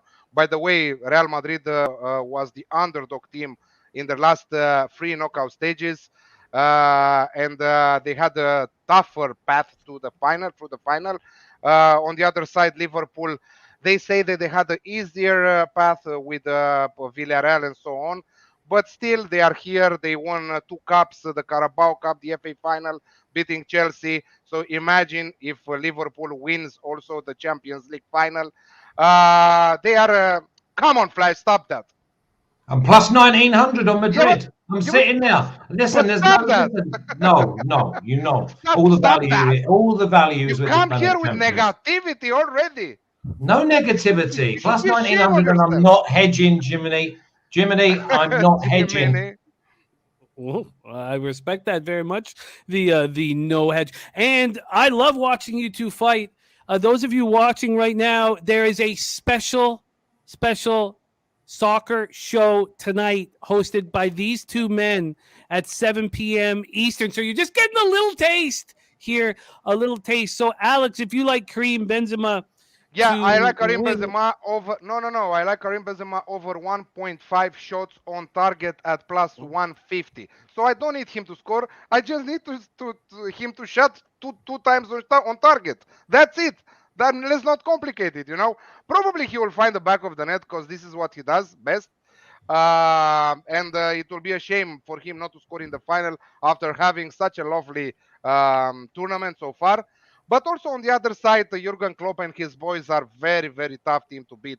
And I don't know. I hope that Flash will hedge there because I see Liverpool winning. Because if Real Madrid wins, it is. Oh my God! Why I'm saying that? Because if Real Madrid wins, this is a Hollywood script. They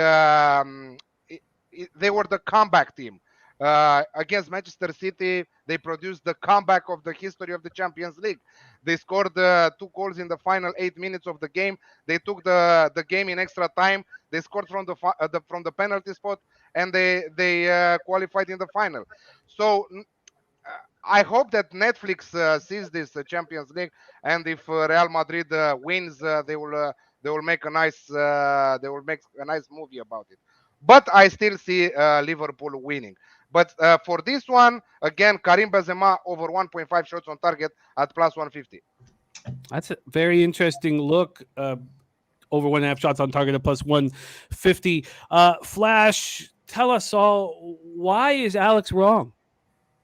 Well, first of all, if you want to go down the fatigue factor, then Liverpool have played 6 games more than Real Madrid. Real Madrid wrapped up the La Liga title some 6-7 weeks ago. They've been just basically going through the motions. Liverpool have actually reached every final. And now listen, we cannot dog Liverpool because they are probably number 1 team in the world. But they've only won their 2 cup finals, both on penalties. So they've failed to actually win the games, but they have lifted the trophies. So you've got a team at plus 100 who have got injury problems. I think that all their injury problems, they will play that personnel. But will they be as sharp over 90 minutes when, listen, Real Madrid are ready. No worries at all in their camp. Liverpool are massive. But if you're giving me plus 100 in a one-off game against a plus 265, and by the way, we're talking about world stars in Real Madrid. And Real Madrid, sometimes you say your name is on it. They're almost been like the Patriots. They've found a way to win games. They shouldn't have won in the round of 16. They shouldn't have won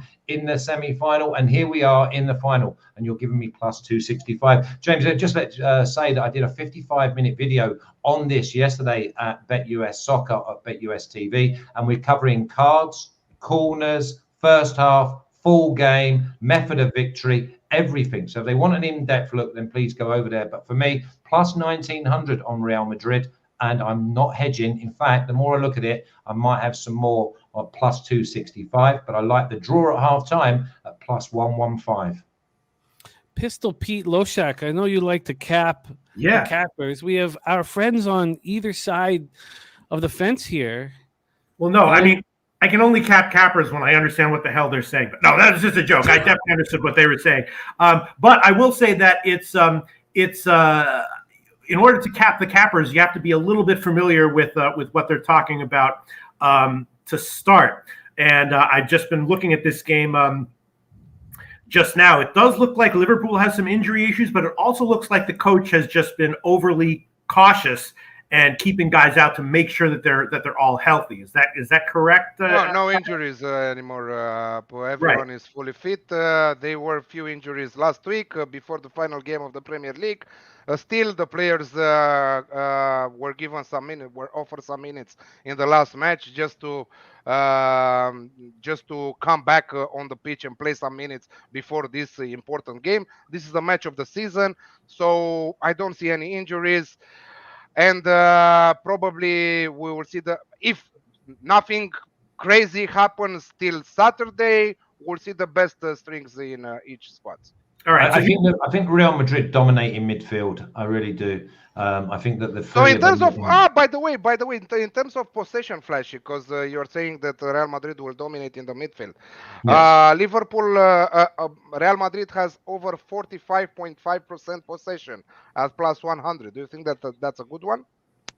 Yeah, I think that they may even have less at the weekend. I think that they will sit deep, so Mane and Salah are not got any spaces in behind, and I think they'll look to spring because the fullbacks like to push on. They get in advanced areas, and with the pace on the break of Real Madrid, there's big gaps. Chelsea did it to them in the FA Cup final and could have scored 3 first half, and it's that gap between the right centre half and the right back of Trent Alexander-Arnold.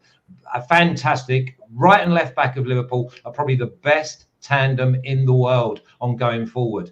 Coming backwards, when you've got Kroos, Modric and Casemiro in the middle of the park, I think that they just get it out their feet and they hit that channel, and that's where I think that Madrid will be very dangerous. But as you say, Alex, I think that Liverpool will probably have more possession without threatening.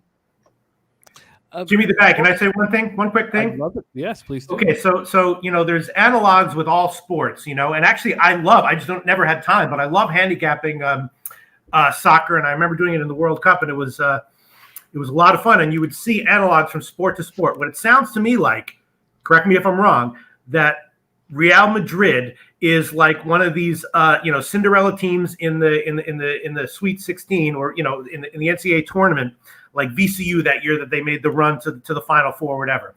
And, so those teams were like, oh, my God, they won the first round 64. And then they won again. And then they won again. It's just an amazing story. And they're a great bet the whole way through. But then when they get to the literal finals, they're usually outclassed. And they usually are actually a good bet against in those spots in the Final Four. Or No. Real Madrid have won the cup more times. They're like the Patriots. Just this year, they've found a way to win when they shouldn't. And so basically, they've been outplayed. But this team is the number one side ever in the history of football. So then it's like when a team like, you're playing history. You're playing against history. Something like that.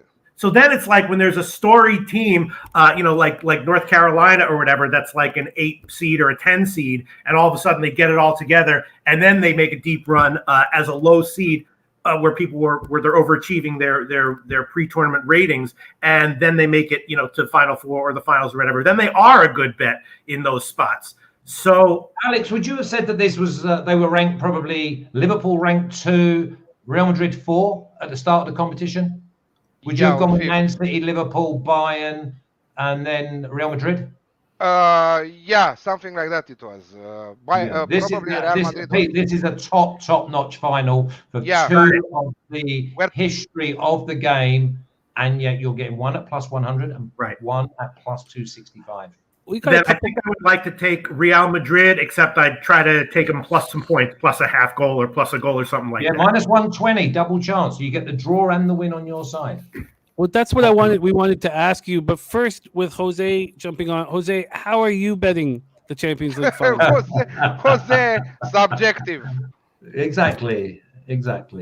First of all, I can't believe you guys would say that. As you're all 4 of your producers here, I can't believe that you guys would call me biased or subjective here.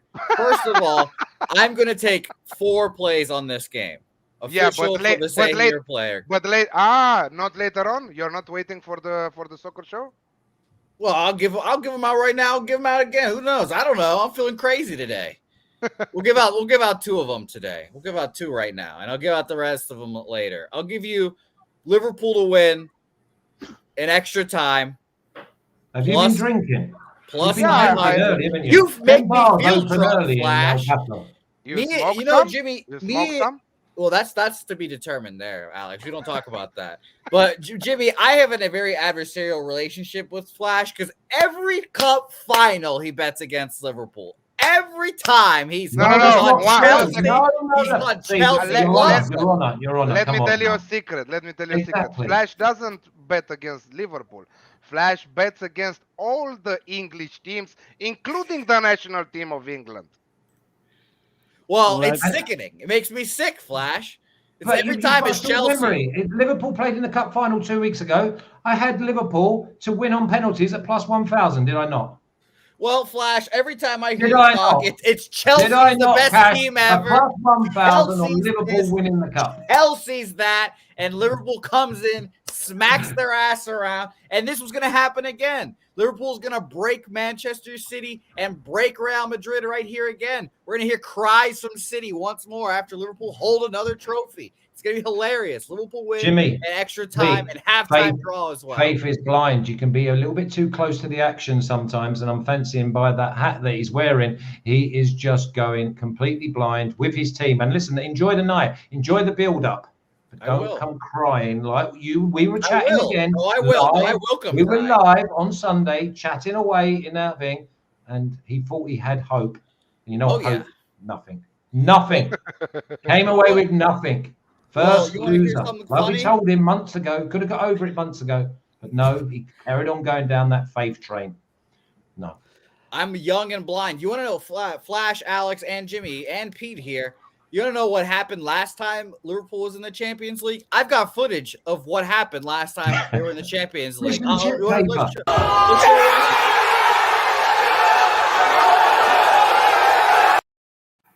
Oh, right.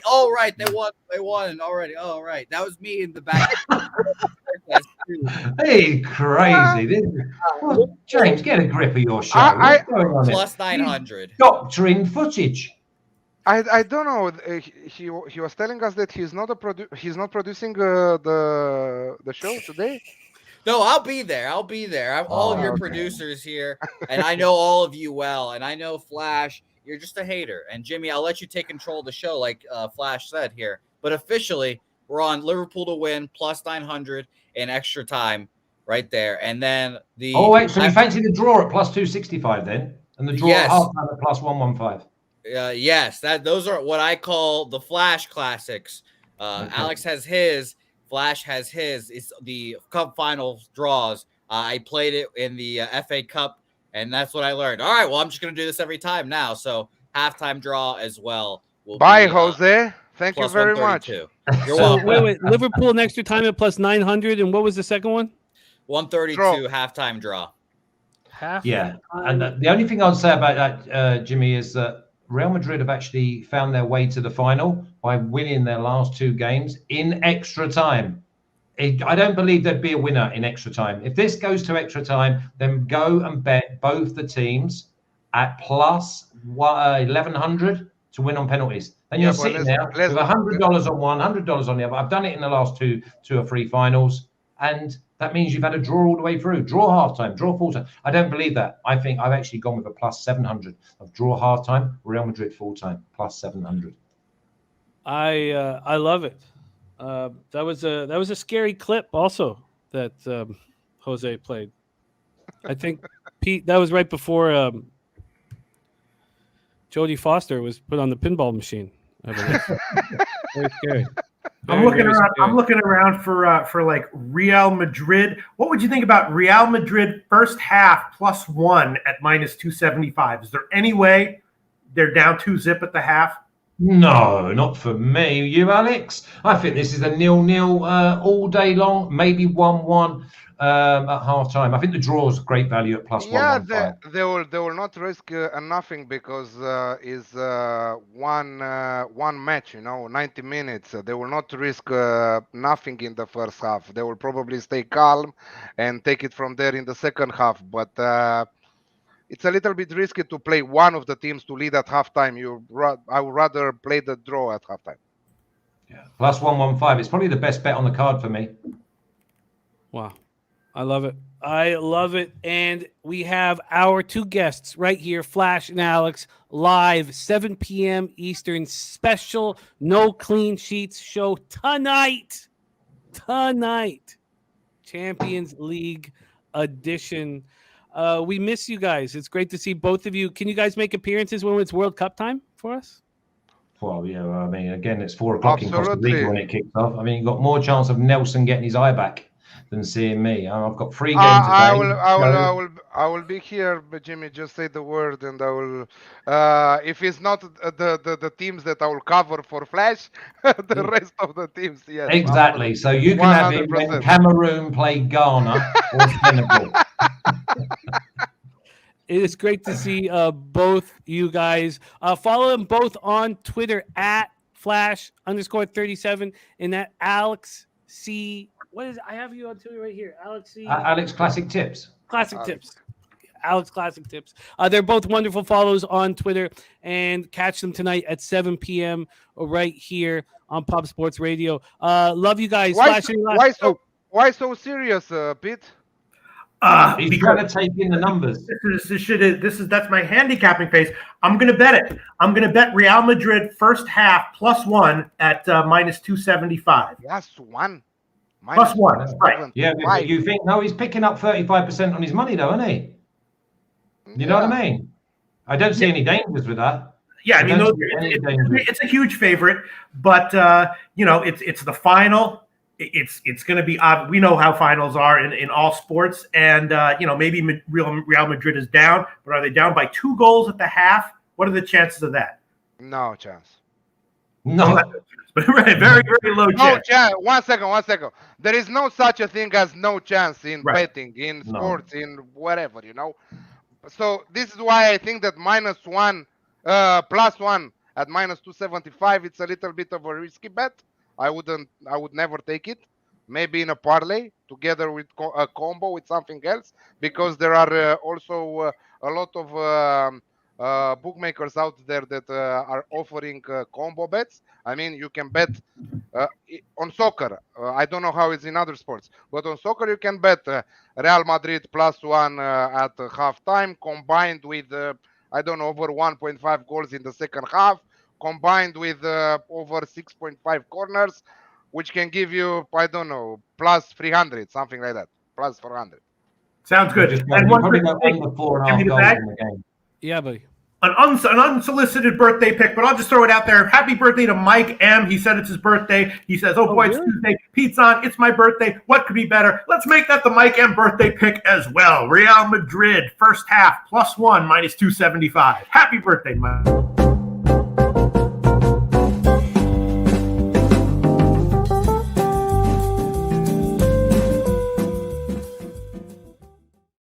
And happy birthday, Mike M. I'm so sorry I missed that, man. We love you dearly. Happy birthday to Mike M. Happy birthday. Great way to put a bow on this show. Flash, great to see you. Alex, great to see you as well. Have a great show tonight, and I will stay in touch, fellas. Flash, any last words for the Capper Sporting Show? Yeah, listen, just keep being part of the family. What do you got? Like, just wake up, and it's almost like you have to be here. Otherwise, you get the FOMO of fear of missing out. Massive day for me, obviously, working or seeing Pete. Love to the family, James. And yeah, see you again very, very soon. Love you, Flash. Alex, my friend, so great to see you. Miss you very much. Any last words for the Capper Sporting Show?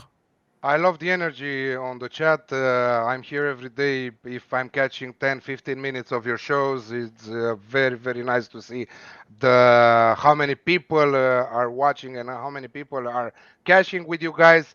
And Flash got attacked by a snake earlier today, 2 hours, so maybe that's a sign.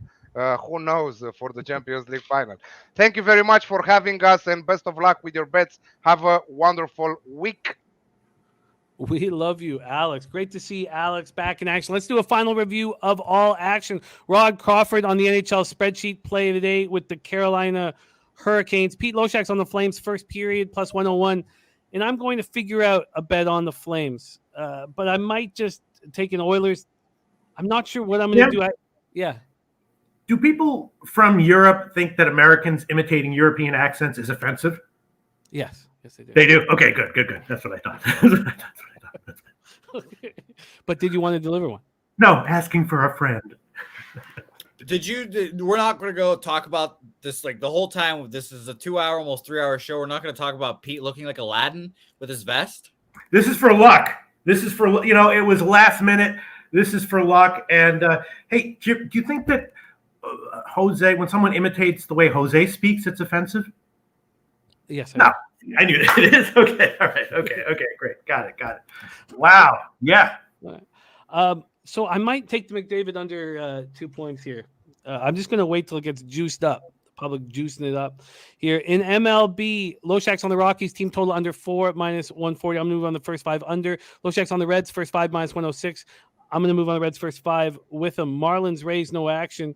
Orioles, Yankees, no action for us.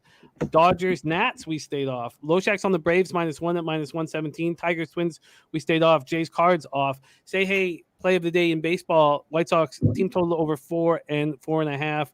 Loshak's on the White Sox, first 3 -150, -165. And I've got more time. I've got to sit with that a little bit more because I want to move on the White Sox as well. Astros -1 for Pete at -158. I'm on the Astros. Those were the only bets I made before the show started. Astros first 5 in full game. Matty Ice Taint play today. Angels team total over 4.5 at +100. And Ron Crawford's spreadsheet play today is the Angels. Loshak, Diamondbacks first to score +101 and first 3 -170. I would have to turn the Diamondbacks into a -1. I don't know if I want to do it, but I may. Brewers, Padres, no action. Loshak's on the Mariners first 3 -150 and first 5 -155. I also want the Mariners. Mets, Giants, we stayed off. Wham's on the Warriors at +107 and Kevon Looney over 7.5 points at -120. And Loshak is on the Mavs first quarter at -120. And I'm not sure if I'm going to bother taking the Mavs in this last game. I just let those futures go to sleep. That's what I'm thinking. Pistol Pete, I love these Tuesdays with you, my friend. It was great fun. Any last Yeah. words for you before we I really go did on? bet it. Did you put that in my official plays? Real Madrid first half +1 -275. I did bet it, and I bet sized appropriately as well. Yes, I have that here. I don't know what category I'll put it in. Miscellaneous. Yeah. You can put it in the curling category. All right, great show, Jimmy the Bag. If today is a winning day for me, then I will wear this vest again, and I will wear it every single day until I have a losing day, if that ever happens. So, yeah, Will you wear it with no shirt on underneath? That's the What'd you what say? we want. We want it with no shirt on underneath. Oh yeah, you can style this in a million different ways. So, but the best, if today's a winning day, I will wear it again next week for sure.